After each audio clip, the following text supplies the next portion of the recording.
E na aula passada a gente viu como que a gente configura aquele IP, beleza. Eu organizei a rede, agora como é que eu começo a atribuir endereços? E a gente viu que na aula passada a gente fez um exemplinho, né? Na prática, e a gente viu sobre configuração manual e sobre configuração com DHCP, né? E aí, qual que é o ponto de partida? Toda a rede IP, ela parte de um roteador, certo? Que vai integrar aqui as redes locais. Então, aqui, ó, eu tenho uma LAN 1. Agora eu estou abstraindo a LAN, né? A gente viu lá uma LAN, a nossa LAN, a gente viu essa representação aqui na aula passada, né? Daí eu questionei, mas isso aqui é uma rede serial, é um barramento? Então, quando vocês virem uma rede IP com essa anotação, isso aqui está representando uma LAN, e isso quer dizer basicamente um domínio de broadcast.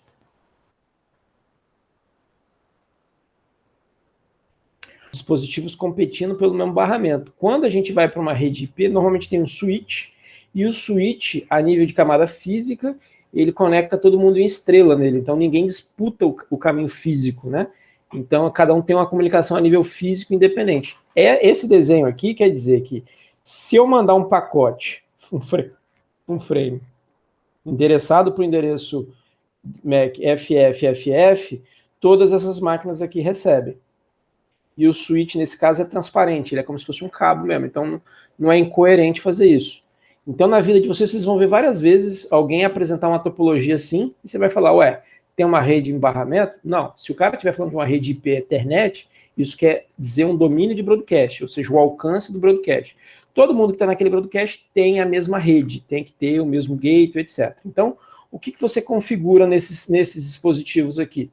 Você tem que informar o IP do gateway, né? Eu vou abreviar aqui o gateway com GW, ele tem uma interface gateway aqui. Essa interface vai ser a ligação dessa rede para o mundo, né, para a internet. Certo? E ontem a gente viu que, à medida que você conecta diretamente uma rede, então vamos pegar esse roteador aqui, né, a gente fez esse exemplo ontem, ó, tinha duas redes locais nele. Isso aqui é um outro jeito de representar uma rede local. Eu faço uma nuvenzinha e tal, e falo, ó, rede local 2. Essas redes, cada rede local, LAN 3, ela tem que estar associada a um bloco IP, beleza? Se cada rede local tem um bloco IP, esse roteador aqui tem um IP em cada rede local. Um IP pertencente, obviamente, àquele grupo, entendeu? Então, um dos IPs dessa rede local está aqui, outro está aqui e outro está aqui. Tá claro isso? O gateway tem que ser sempre um IP pertencente àquela rede local, que no caso é o IP do roteador que leva a gente para a internet, né? Beleza? E aí a gente viu, né, um exemplo assim, que aí é para o outro roteador, e aí esse roteador tinha internet.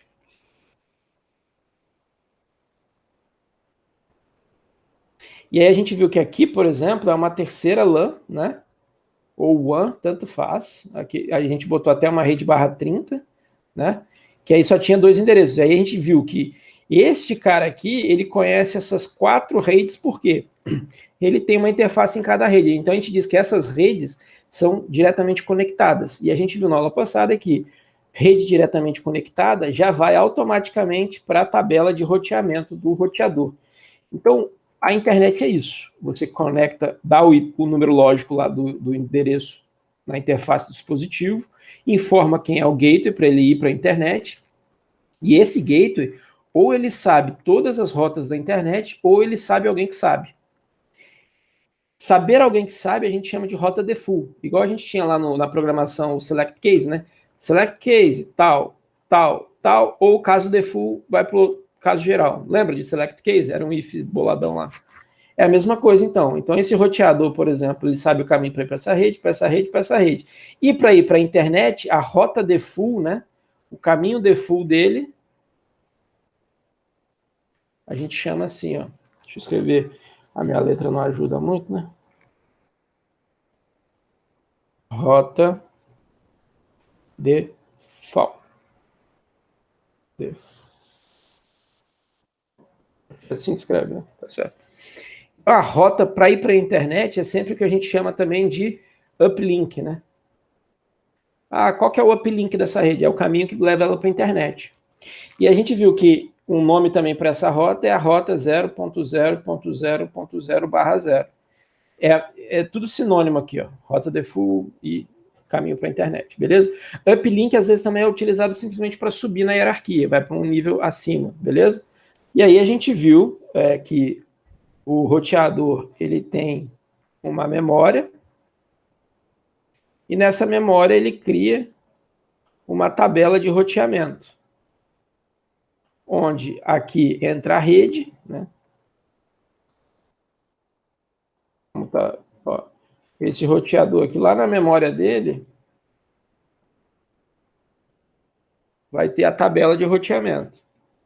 Ele cria uma tabela onde ele coloca a rede, por exemplo, LAN1, né? Seria o bloco da rede LAN1, vai para o next hop, ou next hop, né? E a rede. Então, por exemplo, esse cara aqui vai ter uma interface, esse aqui vai ter outra, né? Então, eu vou chamar aqui de IP1, IP2. Então, para a LAN1, ele vai jogar, está diretamente conectado nele, né? Aí ele sabe que está localmente conectado. Mas, por exemplo, para a internet, a última rota dele, a rota para a internet, ele joga para o IP2, né? Então é sempre o next hop, beleza? Tranquilo? E aí a gente viu que na aula passada como que a gente pode inserir manualmente, né, uma rota estática num roteador. Só que na internet, o que é a internet? A internet é uma rede de redes, né? Então, para quem já viu aquele videozinho do Nick que eu passei, o que é a internet? Bom, a internet... e por que eu estou falando isso para o curso de automação? Essa é uma pergunta que agora é cabível, né? Bom, o primeiro motivo é que uma internet é uma rede de redes.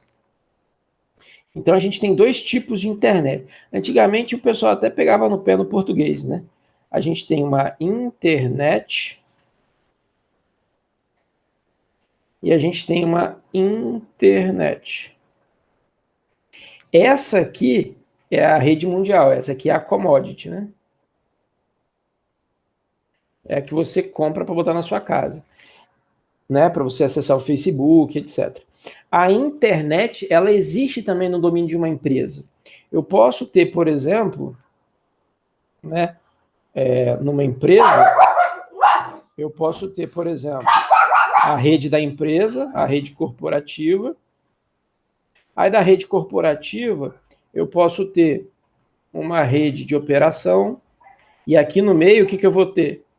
Um roteador, ou alguma coisa integrando, né? Da rede de corporação, eu posso ter uma rede de filiais, por exemplo. Certo?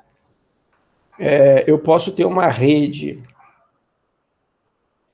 de acesso remoto, VPN, que a gente vai ver, né? Se alguém quiser acessar a empresa de casa, enfim, eu posso integrar várias partes de uma empresa corporativa numa grande internet também. Então, por exemplo, a rede de operação de automação, eu posso ter vários setores, por exemplo, dependendo da empresa, vamos pegar aqui, eu posso ter a área lá de... uma área legal. Eu posso ter a equipe, por exemplo, de a rede de instrumentação, ou eventualmente vamos pegar uma fábrica de papel, né? Eu posso ter a área por exemplo, de suprimentos, certo? Eu posso ter a rede de manufatura lá, de corta, a rede de manutenção, a rede... Enfim, eu posso ter várias outras redes interligando o negócio. Num passado remoto, era inconcebível você imaginar o IP a nível de automação. Hoje em dia, com o IPv6, ele passa a ser uma tendência, porque o IPv6 ele tem um plano de endereçamento sofisticado, e ele tem autoconfiguração, você consegue colocar dispositivos nessas redes. Acontece que em algum ponto você vai ter que botar um roteador agregando, né, e depois também firewalls, a gente vai ver isso pelo caminho. Então, o objetivo agora é a gente entender como uma internet com I minúsculo, uma internet com I maiúsculo funciona. A internet com I maiúsculo, ela é baseada num protocolo muito importante chamado BGP. Agora, uma internet, eu preciso ter alguma forma de divulgar os meus caminhos internos para minha infraestrutura de uma maneira mais inteligente, que não seja manual, porque senão eu vou ter que pagar um cara só para ficar fazendo isso e corre o risco de dar ruim, né? Então, uma forma de você divulgar a infraestrutura é um protocolo que a gente vai ver chamado OSPF. Então, onde que a gente poderia ter um caso de uso de OSPF? Um caso bem... imagina que você tem uma... você trabalha na Furnas, por exemplo, né? Aí a Furnas, ela tem, por exemplo, um conjunto de chaves, né? Que ela desarma e arma circuitos remotamente. Então, o que pode ter? Você pode ter uma série de CLPs espalhados por vários locais, né? E aí você tem uma central aqui que tem o teu supervisório.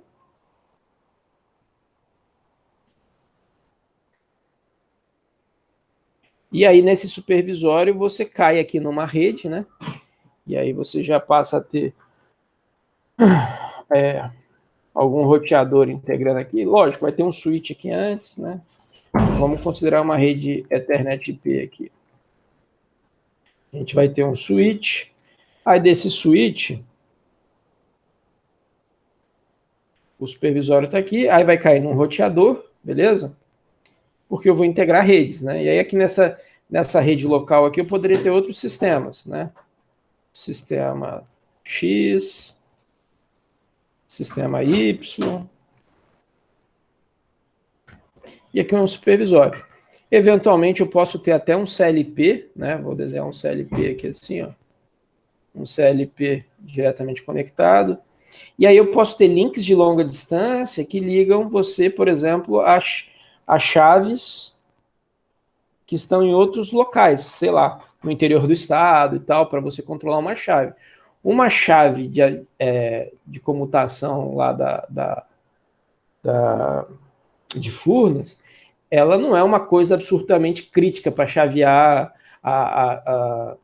em milissegundos. Basicamente é uma decisão que chaveia dependendo do contexto, né?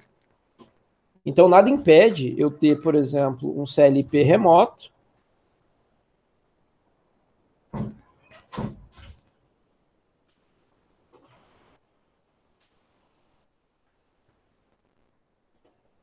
e aqui eu fiz, por exemplo, uma rede IP. Eu tenho aqui o controle de baixo nível do CLP direto lá na minha chave, beleza? O CLP tem lá o teu controle e ele tem a inteligência dele se ele perder a rede, mas eu crio uma rede para chegar a esse comando. O comando de supervisão ele não é tão crítico quanto o comando de atuação. Vocês estão acompanhando a ideia? Por redução de custo, então eu criei link de longa distância e eu coloquei aqui uma rede IP, por exemplo, 192.XYZ, outra rede IP aqui, outra rede IP aqui, e todos esses caras falam IP até o servidor. Um link dedicado, exatamente, entendeu? Então nada impede você contratar um link dedicado, sobre esse link dedicado você colocar um bloco IP e rotear ele. Isso aqui está conectado à internet? Bom, a princípio não, né? A princípio é um domínio totalmente isolado. Se você daqui para cima conectar, aí você tem que ver o que você vai fazer. Mas isso é possível, entendeu? O IP facilita isso. Por quê? A vantagem disso é que você pode usar supervisórios baseados no TCP/IP, que é o mais comum hoje em dia em protocolo aberto. Então, por exemplo, OPC-UA. OPC-UA é um protocolo de controle e integração, de automação, que roda sobre TCP/IP. Entende? Só que a gente tem que saber quais são os riscos da gente colocar a rede de supervisão, o tempo entre a comunicação do supervisório e do CLP, no caso de uma falha, qual que é a restrição de tempo que eu tenho? Se ele for na ordem de segundos, alguns segundos, você pode usar o que a gente vai aprender como roteamento dinâmico. No roteamento dinâmico, os roteadores aqui, eles vão achar uma alternativa de caminho. Por exemplo, se esse link aqui falhasse, né? Se esse link aqui falha, eu teria um segundo caminho por aqui. Certo? Isso é feito por meio de protocolo de roteamento dinâmico. Se o teu problema for mais crítico, aí você vai ter que fazer essa comutação usando soluções de camada 2, que aí a gente vai ver num segundo momento, talvez. Ok? Mas em camada 3 esse seria um caso, beleza? O roteamento dinâmico, os roteadores aprendem rotas dinamicamente e entre si. E quando acontece uma falha, automaticamente ele aprende um novo caminho. E é assim que funciona a internet. A internet nasceu para isso. Beleza? O ARPANET lá na época, né? Tranquilo?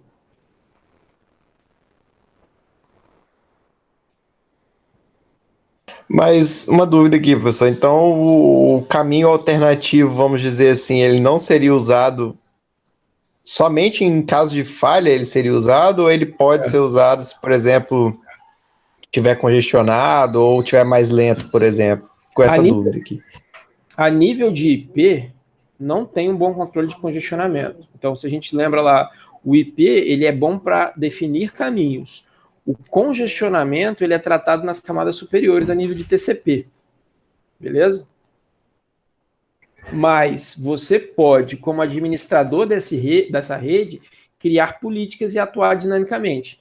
Isso que você falou é possível fazer com um protocolo de engenharia de tráfego, utilizando soluções um pouco mais sofisticadas, tipo MPLS ou roteamento baseado em política de classe. Eu posso definir que um determinado IP passe por um determinado caminho e isso vincular a um determinado peso.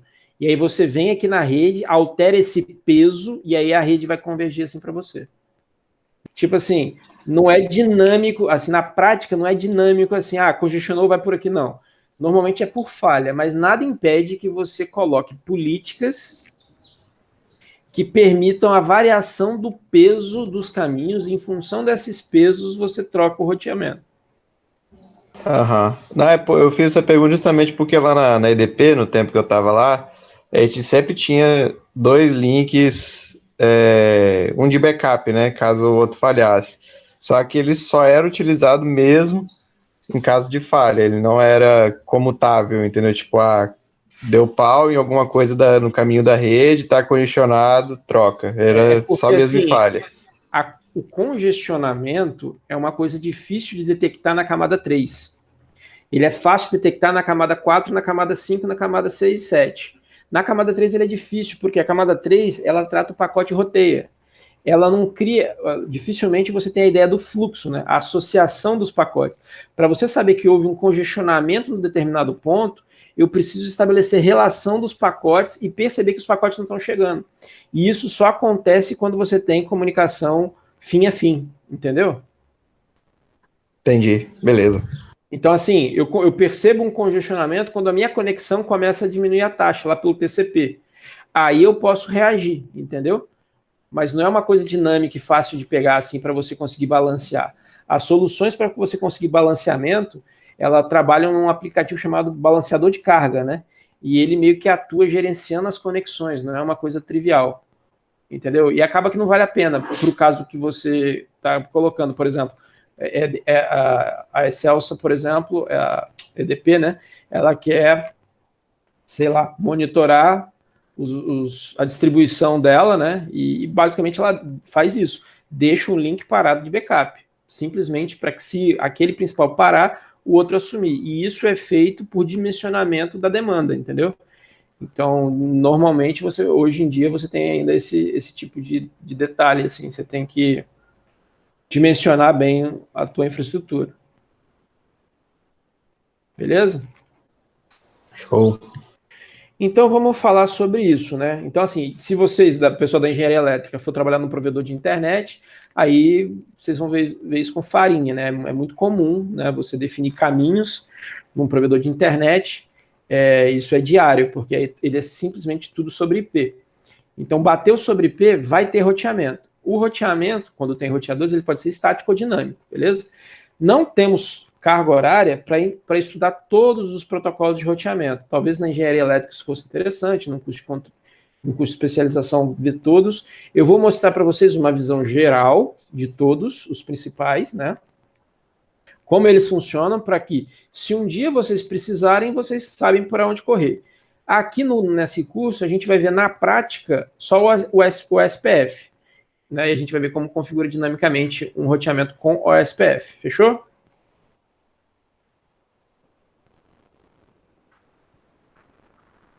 Vocês veem aqui, meu.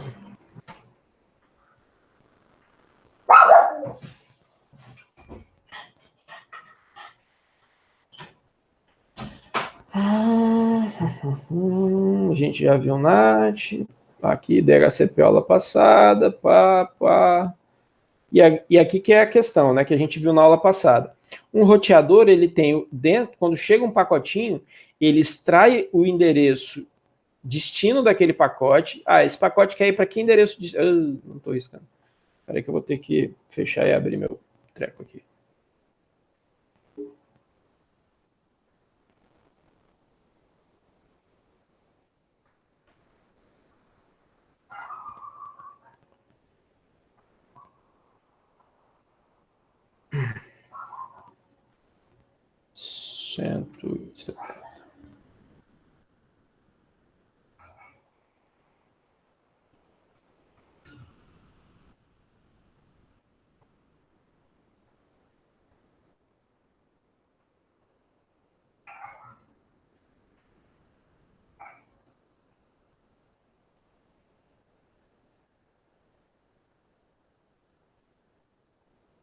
Então, ó, o roteador, que é o cara que integra as redes para gente, ele vai pegar para cada pacote que chegar nele, ele extrai o endereço de destino que aquele pacote quer ir.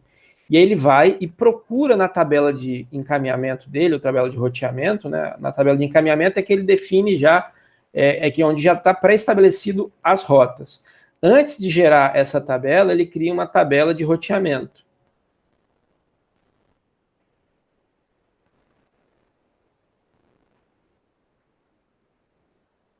Então, na internet é comum existirem duas tabelas, a de roteamento e a de encaminhamento. Na de roteamento tem todas as rotas, todas. Aí, de todas as rotas, eu escolho as melhores. As melhores conforme uma determinada característica que eu defino. As melhores compõem a tabela de encaminhamento, é que ele efetivamente vai utilizar para tirar um pacote da interface e colocar em outra. Tá clara a diferença entre a tabela de roteamento e encaminhamento? Às vezes, falando de roteamento, a gente mistura essas duas ideias, beleza? Roteamento e encaminhamento. Mas, por exemplo, imagina que eu tenho dois roteadores aqui, né?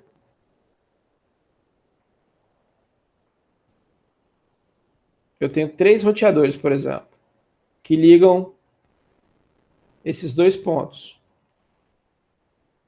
Por alguma razão, esse link aqui é melhor. Esse aqui é o link top, esse aqui é o backup, esse aqui é o backup do backup. Para ir dessa rede para essa, eu tenho 3 rotas, certo? Na tabela de roteamento, vão ter 3 rotas. Só que na tabela de encaminhamento, ele vai selecionar uma dessas rotas só.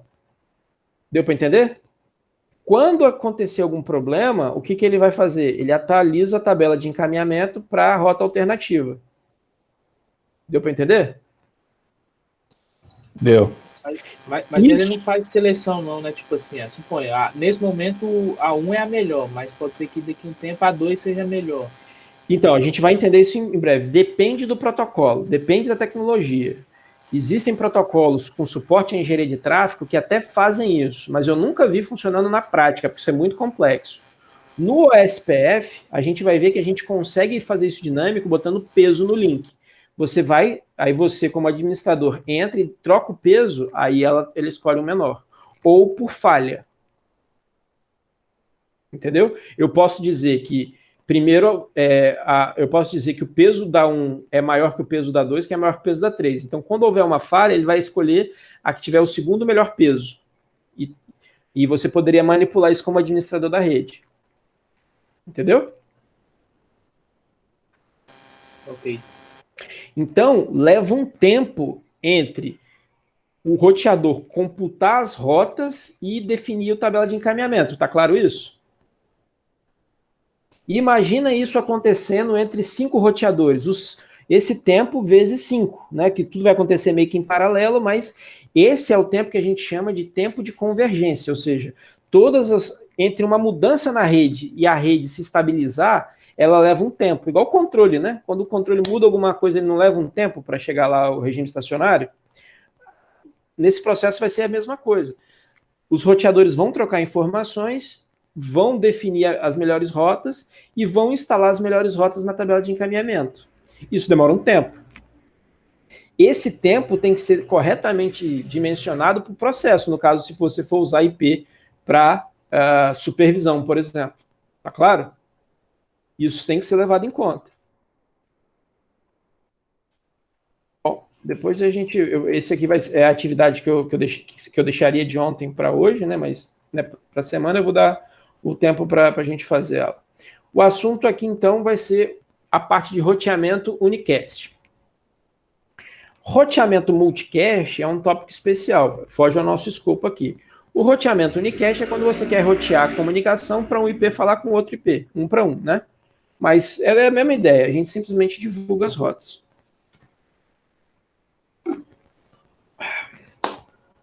Então, basicamente, é o que eu resumi para vocês. Os roteadores, eles interligam LANs e precisam da tabela de encaminhamento.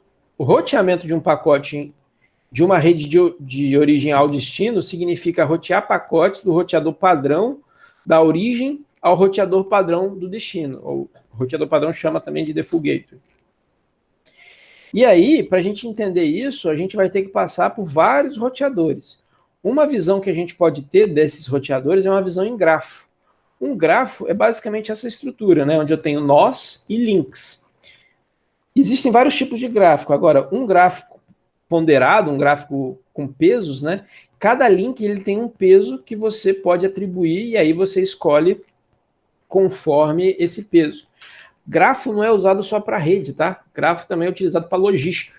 Se eu trocar, por exemplo, a parte de rota para entrega de caminhão, é a mesma ideia, né? Um caminhão pode sair de um ponto e ir para outro por diversos caminhos. Ele pode ir para uma estrada esburacada, uma estrada com pedágio, porém com melhor qualidade, uma estrada mais longa, entendeu? Eu posso ter diferentes características. Essas características, elas às vezes são mapeadas nesses pesos. Deu para entender? Que também é chamado de custo. Tranquilo?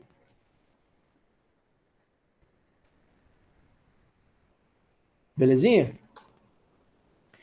Então, por exemplo, eu posso, do ponto A,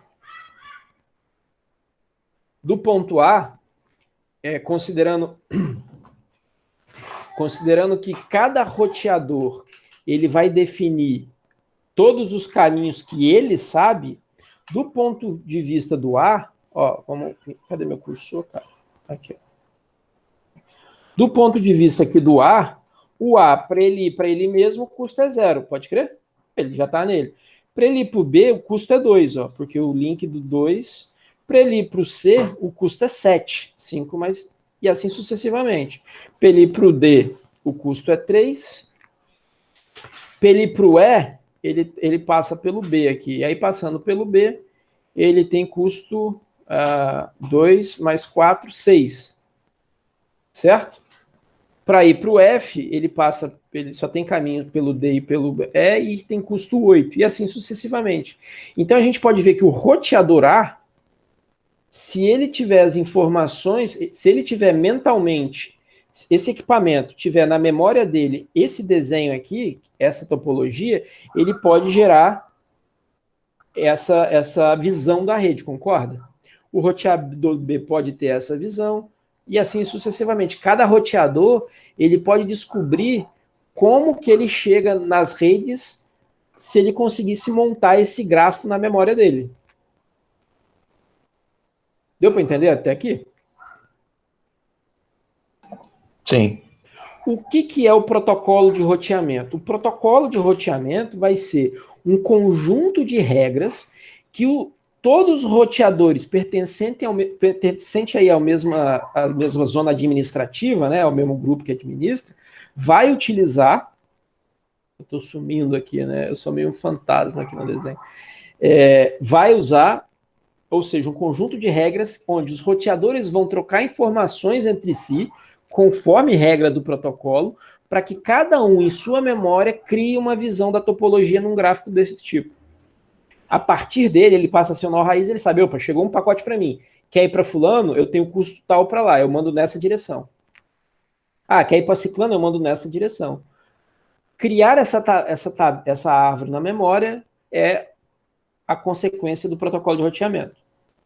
Ficou claro o que é o protocolo de roteamento? O protocolo de roteamento é um conjunto de regras que permite que, de maneira distribuída, os roteadores criem uma visão topológica da rede que eles interligam. Fechou?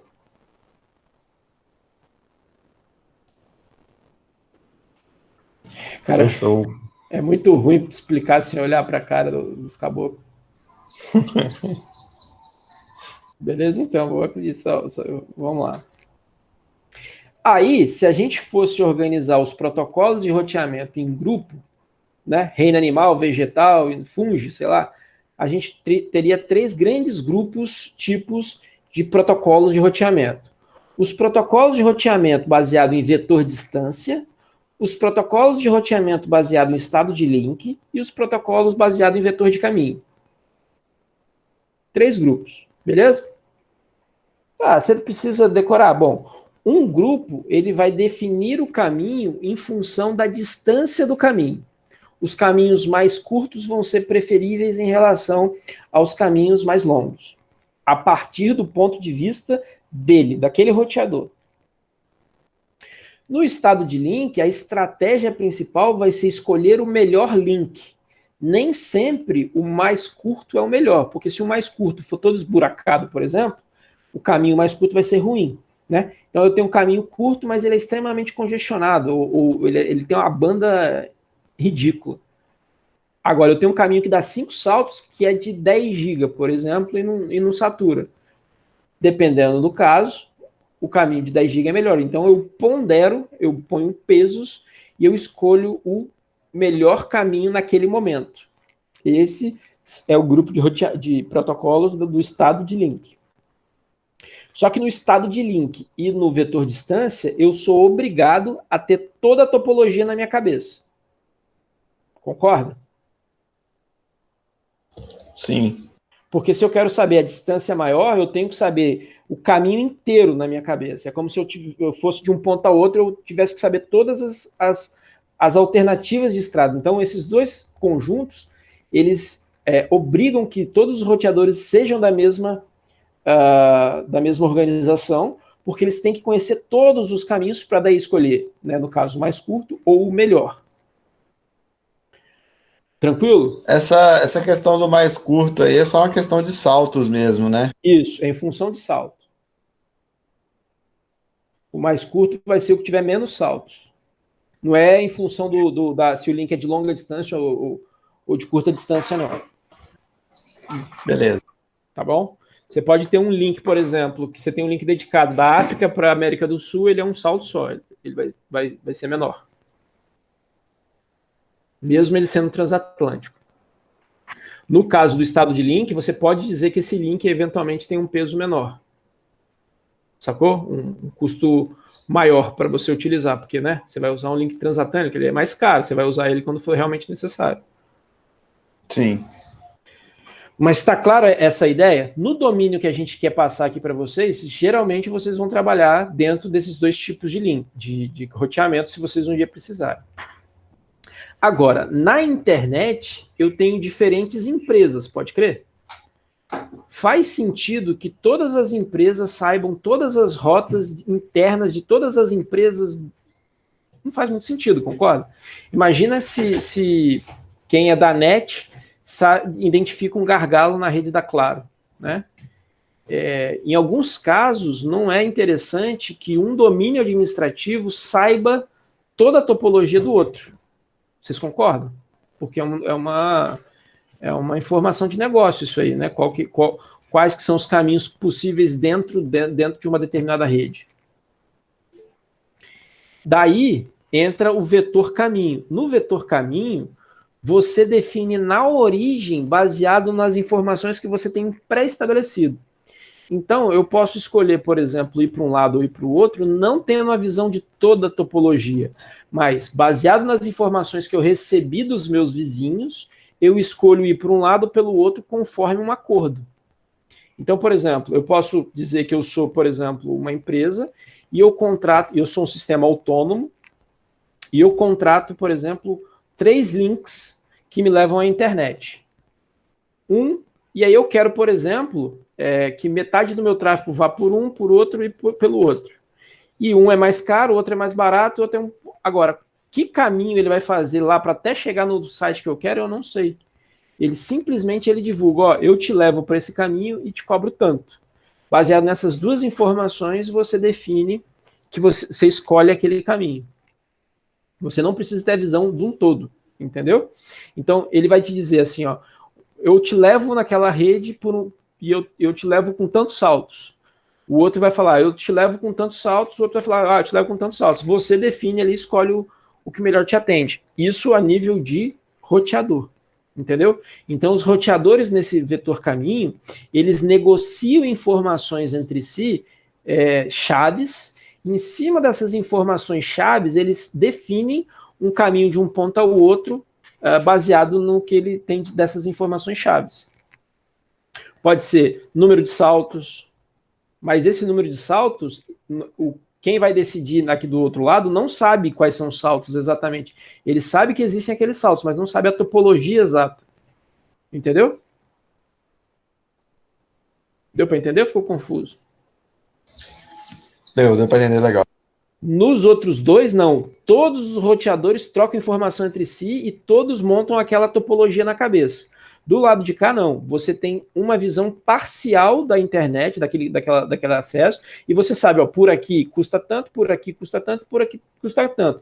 Na origem, você define, eu vou por aqui, baseado numa política, numa regra, ou num plano de negócio. Beleza? Deu para diferenciar os três bem aí? Ficou claro? Porque o vetor caminho dá para confundir com o vetor distância, né?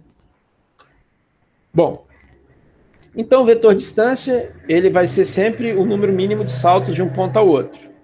Basicamente, o roteador, ele cria um vetor, de fato, e pondera o número de saltos que tem para cada alvo. Chegou ali, ele calcula e encaminha baseado naquele vetor de distância. Beleza? E aqui a gente tem alguns exemplos, por exemplo.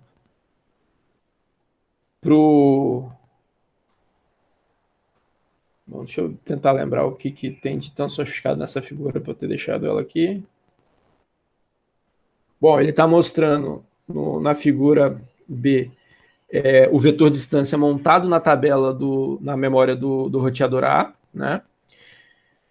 No vetor distância, o problema é que a gente não tem nenhum atributo da qualidade ali, né? Do custo daquele link, é simplesmente o número de salto.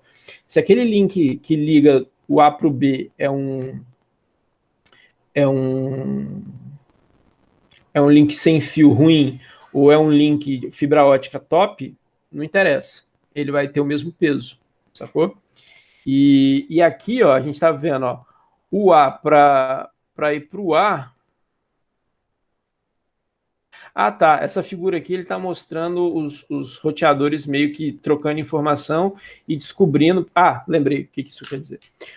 Para você convergir uma tabela de vetor distância, cada roteador divulga para os roteadores vizinhos qual é o vetor que ele tem até aquele momento. Então, o A descobre que ele está conectado no B e no D, e ele informa para o B, ó, B, estou conectado nesse cara com peso. Então, o algoritmo vetor distância, ele leva um tempo muito grande para convergir, porque todos os roteadores vão ter que trocar seus vetores entre si e recalculando a distância de um ponto ao outro. Então, o roteador B, quando ele descobre, por exemplo, que o D, né, ó, aí o roteador B, ele recebeu do D que o D está a 3 distância dele. Aí ele vem aqui e popula aqui. Opa, o D, então, ele vai estar a 5 de distância de mim. Né? Aqui, nesse momento, ainda não recebeu. Mas quando ele recebe aqui, ele soma com a distância do A, e aí vai ser, aqui ele vai preencher com 5. Tá vendo aqui, ó? Deu para entender? Então, os protocolos vetor distância, eles são usados em redes bem pequenininhas. Por quê? Se você usar numa rede muito grande, imagina um vetor tendo que varrer todos os roteadores trocando esse vetor entre si, até pelo volume, né, de informação que você vai ter que trocar, dependendo quanto maior o número de roteador, maior vai ser esse vetor. Mas o tempo também vai ser muito grande, concorda? Porque se eu vou, para cada um, eu vou ter que pegar o que for recebendo, o tempo para eu exatamente consome muito processamento, porque ele tem que identificar as diferenças, somar, e numa falha, ele também demora para reagir. Por quê? Porque eu tenho que identificar aquele ponto e recalcular tudo. Sacou o problema? Então, vetor distância é adequado para redes pequenas. Ali, por exemplo, igual aquela rede que a gente viu ali de automação, tem 3 nós. Dá para usar? Dá. Vai trocar ali 3 vetorzinhos e fechou. É possível de usar. Agora, num backbone grande ou numa rede da EDP lá que tenha não sei quantos nós no estado do Espírito Santo, não é uma boa ideia. Sacou? Porque ele vai demorar muito tempo para detectar e convergir. O que é convergir? Estabilizar todas as tabelas de roteamento de todo mundo ali no meio. Beleza? Tá. Agora, outra família de grupo é baseado em estado de link, ou estado de enlace. Neste caso, todos os roteadores montam a mesma, vamos dizer assim, matriz na cabeça, o mesmo grafo. Só que eles vão informando as adjacências. E eles vão montando essa tabela de forma incremental. Então, os roteadores, eles ficam, ao invés de mandar em vez de eles transportarem toda a tabela pela rede, eles falam simplesmente assim, ó, eu sou o A e eu tenho caminho para o B e para o C com peso tal. Entendeu? E eles ficam de tempo em tempo monitorando o link. Ó, o link tá up, tá up, tá up. Quando acontece uma falha, ele fala, ó, o meu link tal falhou. E essa informação, ela é espalhada na rede, essa informação específica. E aí, com base nessas informações que chegam, os roteadores processam e computam a sua tabela de estados. Entendeu? Não é um flush da memória inteira, é simplesmente pedacinhos de informação que eu vou falando. Ó, eu estou conectado assim, assim. Aí o outro recebe, estou assim, assim, beleza, eu calculo aqui. O processamento aqui é alto. Neste caso desses links, é prudente você definir o que eles chamam de área administrativa, né? Então, o conjunto de roteadores que vão aceitar essas informaçõezinhas uns dos outros. Se você põe lá 1 milhão de roteadores, a rede vai ficar só gerando esses pacotes. Mas essa rede escala até relativamente bem. 30, 40, 50 roteadores geram um volume de tráfego de controle muito pequeno, assim, porque são informações geradas usando pacotes multicast, né, geralmente. Mas é dessa forma. Cada roteador gera a sua própria visão, mas ele informa o que acontece nos seus estados com seus vizinhos. E, inclusive, os custos que ele tem, né, daqueles links para os vizinhos. Deu para entender a diferença? Essa pequena base de dados que ele tem, essa visão, é chamado de Link State Database, ok? Que ele converge a partir dessas informações que ele vai recebendo dos seus vizinhos. Beleza? E aí um vizinho informa que é vizinho de outro, que outro que é vizinho de outro, e assim ele computa esse grande grafo na memória dele. Aqui tem o exemplo, né, deles trocando ali as LSBs, especificamente das vizinhanças que ele tem. E aí, com essas informações, eles criam a grande topologia. Beleza? Então, no caso aqui, eu estou mostrando ele gerando aí os pacotes de estado de link, né, que eles são utilizados para criar o banco de dados de estado de link na memória dos caras aí. E como é que ele seleciona o caminho? Para selecionar o caminho, ele usa um algoritmo clássico. Para quem trabalha com logística e tem que escolher um caminho melhor, né? Um algoritmo clássico é o algoritmo de Dijkstra. O algoritmo de Dijkstra é um algoritmo extremamente eficiente, clássico, utilizado para escolher o melhor caminho entre dois pontos baseado num conjunto de pesos, ok? Então, uma vez que todo mundo computou ele recebeu as informações do custo, eu vou selecionar as melhores rotas, ele aplica o algoritmo de Dijkstra e aí com isso ele define as melhores rotas e a partir daí define a tabela de encaminhamento.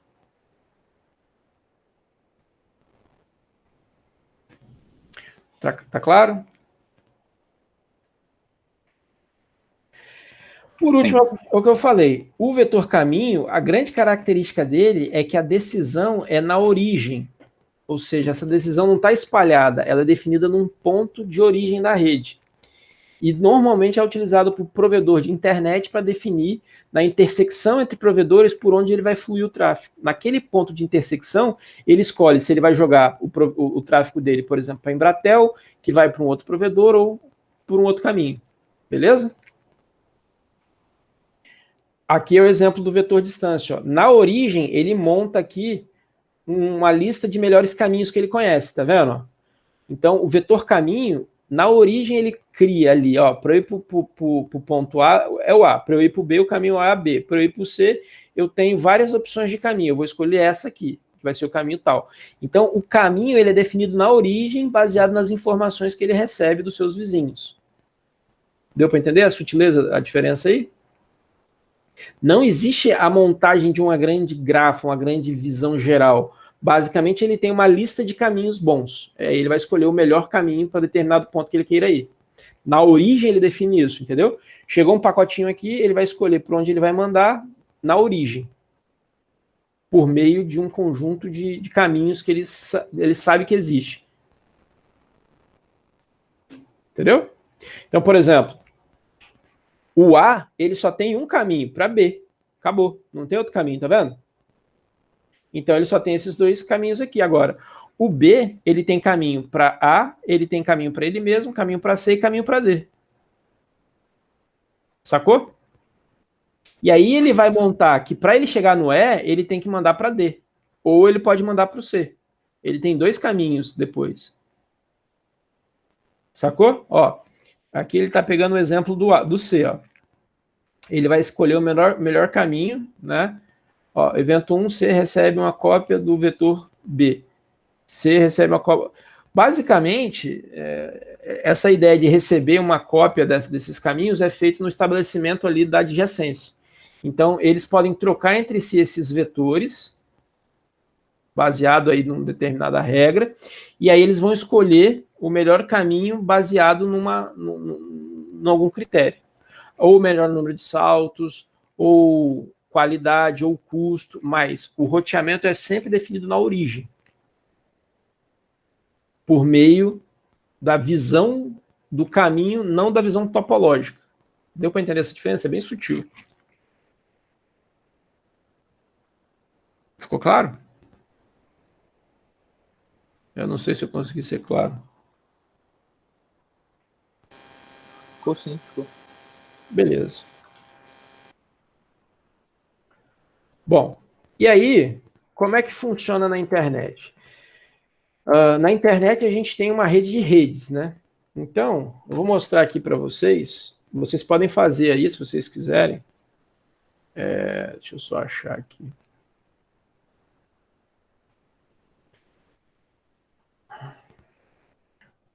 he.net. Aqui, ó.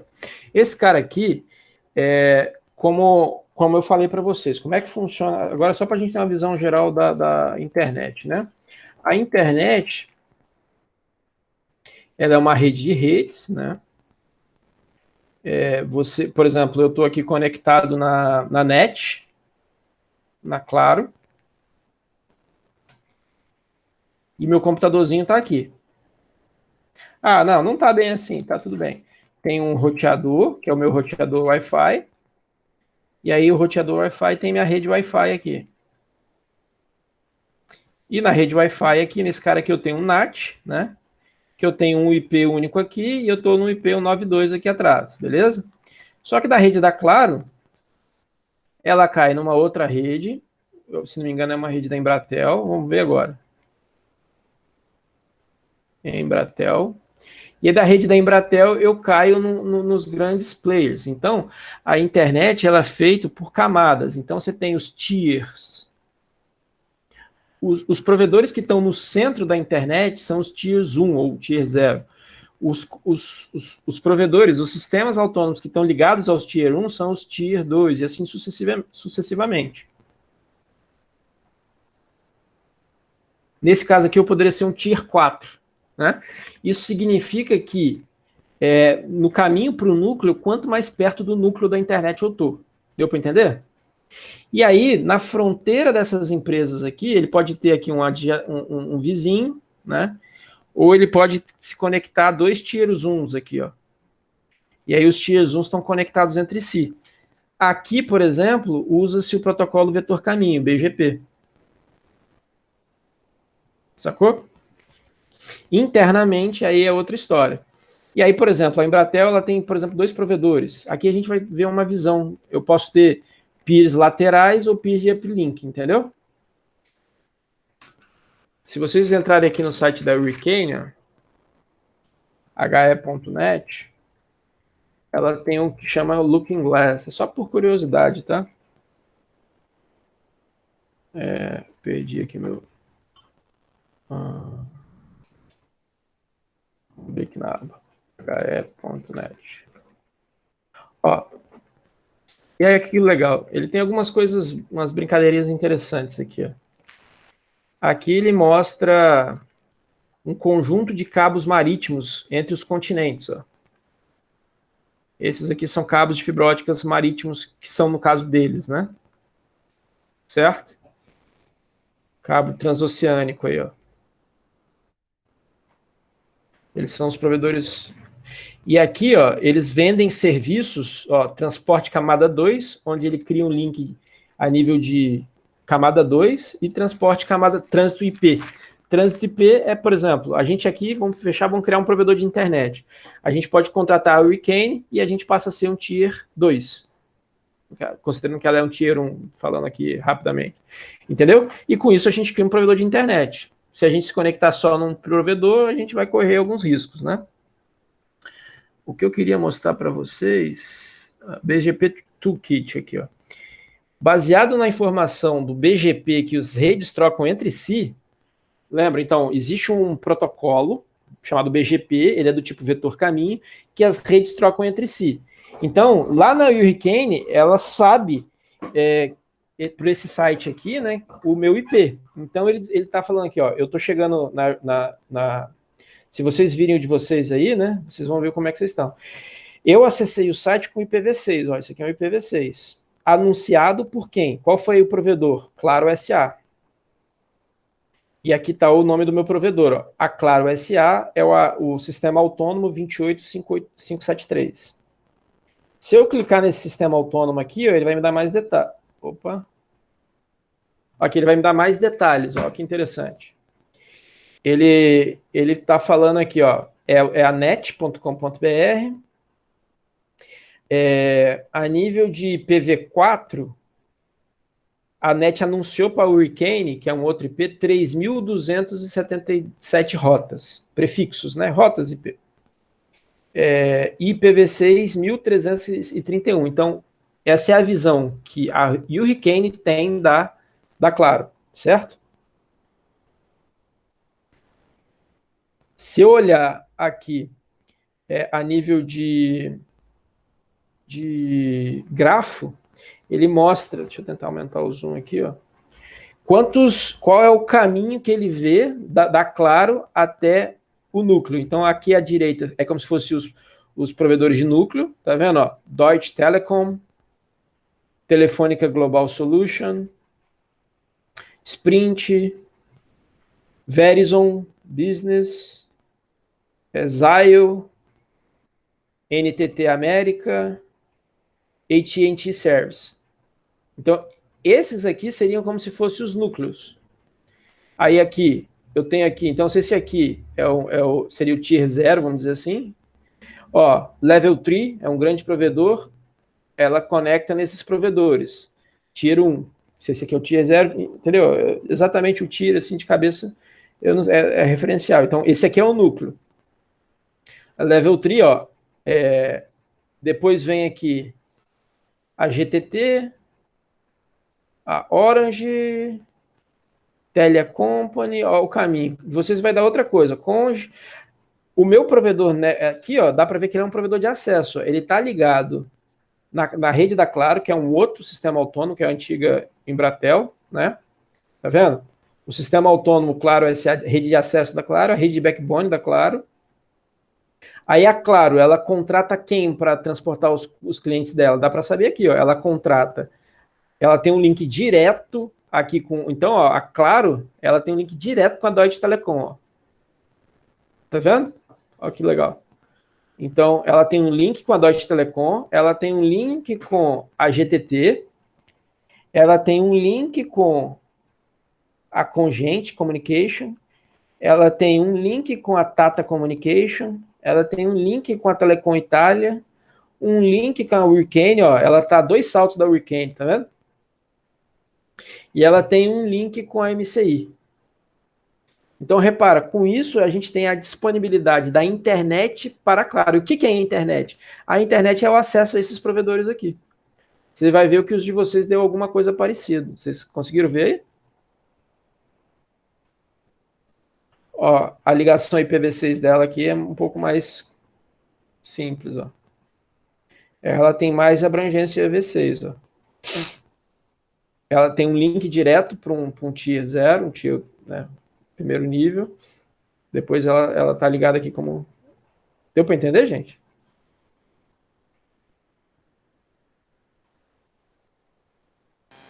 Sim. Deu. Tava olhando na minha aqui, a minha é da IBR. Ela tem um link direto com a Hurricane, com a... Claro, com a Oi, que é Telemar, né? Tá aqui. Aí você pode ter uma ideia da qualidade do teu provedor aí, entendeu? E um com a G8 Networks. São 4 diferentes. Pois é. E aí, via BGP, ela escolhe o melhor caminho que vai levar ela para a grande rede. Deu para entender como é que funciona a internet com I maiúsculo? Sim. Só que, repara, a gente não tem informação como é a topologia da Claro, não dá para ver. Tá vendo? A gente só vê as informações de quais são as redes, qual é o caminho. Sacou? Sim. Se a gente estivesse no IFES, né? Deixa eu ver se eu lembro o link. O provedor acadêmico do Brasil que conecta o IFES é a RNP, né? A RNP, nada a ver com roteamento. Ó. Pelo site dela, em algum lugar aqui, ela... Peraí que eu vou descobrir que o site mudou, cara. Eu não sei mais nada onde está esse negócio. Serviços...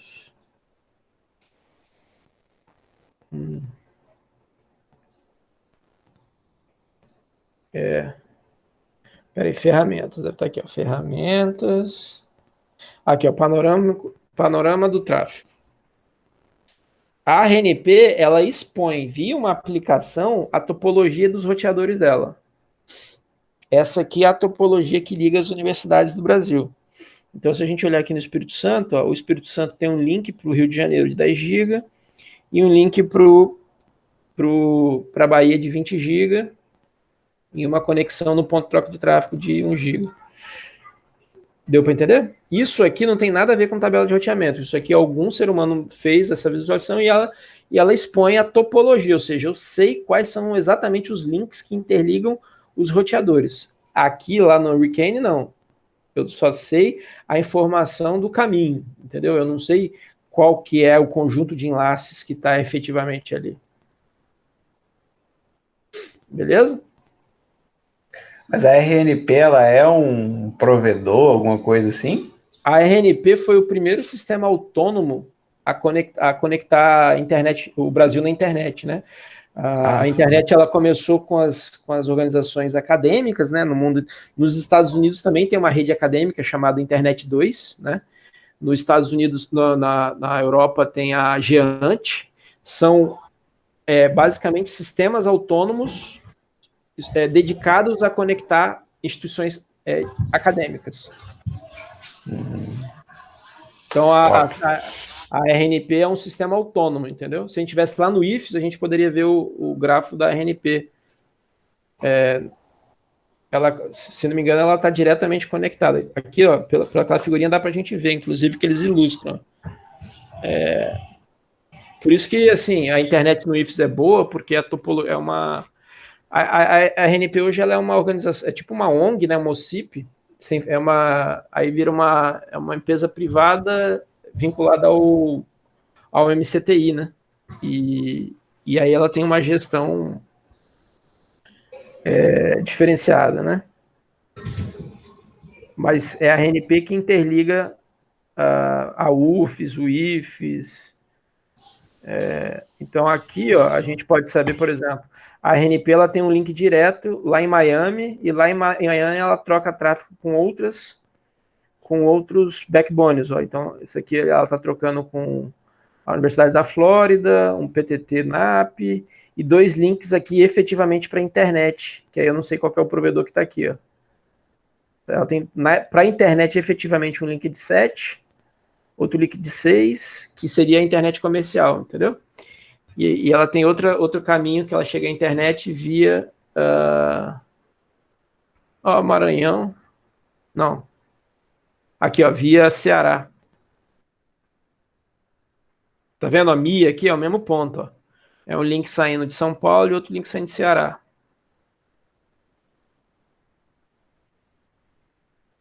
Beleza? Ela agora tem outro link saindo de Rio Grande do Sul também, ó. Sabia não. Mas não está muito utilizado.